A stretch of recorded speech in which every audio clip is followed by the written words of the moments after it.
Avec vous, Christophe Dansette. Bonjour Christophe. Bonjour Pauline. On parle hors noir avec vous ce matin. Pétrole et les cours qui flambent alors que les pays producteurs de l'OPEP+, qui comprend notamment la Russie, se réunissent aujourd'hui par visioconférence. Et la raison de cette flambée, c'est la décision hier soir, donc à la veille de cette réunion par visioconférence, d'une partie des 23 membres de l'OPEP+, de baisser à nouveau leur production. En octobre dernier déjà, ils s'étaient accordés sur une réduction de 2 millions de barils par jour, effective au mois de novembre. La plus forte baisse depuis le Covid-19, la crise du Covid-19. Cette fois encore, ils veulent réduire d'un peu plus de 1 million de barils par jour cette production à partir du mois de mai, et ce jusqu'à la fin de l'année. Dans le détail, ce sont surtout les Saoudiens et donc les Russes qui font partie de l'OPEP+, qui vont avoir cette baisse la plus importante, autour de 500 000 barils par jour. Mais il y a aussi les Irakiens, les Émirats Arabes Unis ou encore le Gabon, qui tous décident de réduire leur production à partir du mois de mai. Et c'est une annonce à laquelle on ne s'attendait pas. Tout le monde pensait effectivement qu'on en resterait à cette baisse de 2 millions de barils par jour, déjà annoncée donc au mois d'octobre.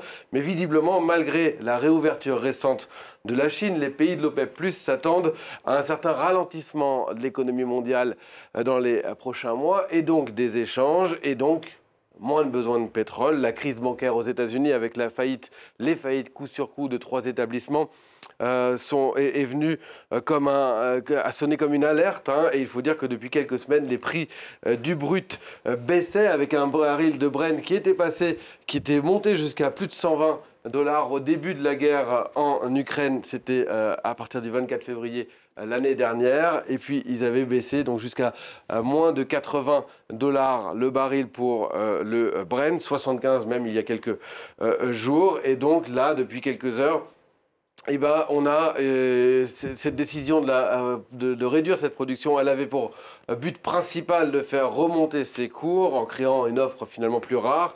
Et c'est d'ailleurs ce qui se passe, donc on le disait, depuis quelques heures, de manière assez impressionnante, avec un baril de Brent qui gagne plus de 4%. Et encore, il était en hausse de plus de 8% à un moment, il y a encore quelques heures, à plus de 82 $ le baril. Et là, le brut américain, lui aussi en hausse de près de 5%, qui refleure de nouveau avec les 80 $ le baril. Donc il n'est pas du tout inimaginable de revoir le baril passer au-dessus des 100 $ dans les prochaines semaines, même s'il est toujours difficile et risqué de se risquer justement dans des prévisions.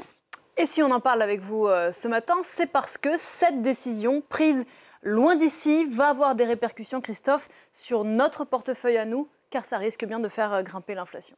Ouais, on a eu les chiffres de l'inflation du mois de mars vendredi matin. Ils étaient plutôt rassurants, avec une certaine baisse, que ce soit pour l'ensemble de la zone euro, donc en Europe ou bien en France. On a eu une inflation qui est tombée sur un an à 6,9% au mois de mars pour la zone euro, contre 8,5% au mois de février, là toujours encore sur un an.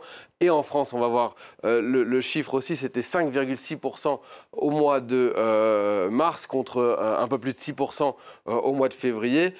Mais cette baisse, elle était justement due au repli des prix de l'énergie, et en grande partie justement de cette baisse du pétrole, qui avait flambé, on le disait à l'instant, il y a un an, juste après le déclenchement de la vaste offensive russe en Ukraine. La réalité, c'est que le reste, et en particulier l'alimentation, on l'a vu à l'instant sur le chiffre, continue de flamber à plus de 15,8% ici en France. Et donc oui, si les prix du pétrole devaient continuer de grimper, ce serait une très mauvaise nouvelle pour notre pouvoir d'achat, pour notre portefeuille, car vous vous en doutez, ce n'est pas que simplement à la pompe que les prix vont augmenter, mais pour tous les biens transportés. Il y en a un certain nombre, c'est quasiment tout ce qu'on achète. D'ailleurs, aux États-Unis, qui sont eux-mêmes producteurs de pétrole, mais pas membres de l'OPEP, on dénonce une décision de réduction de production, disant que c'est une décision imprudente. Merci beaucoup, Christophe.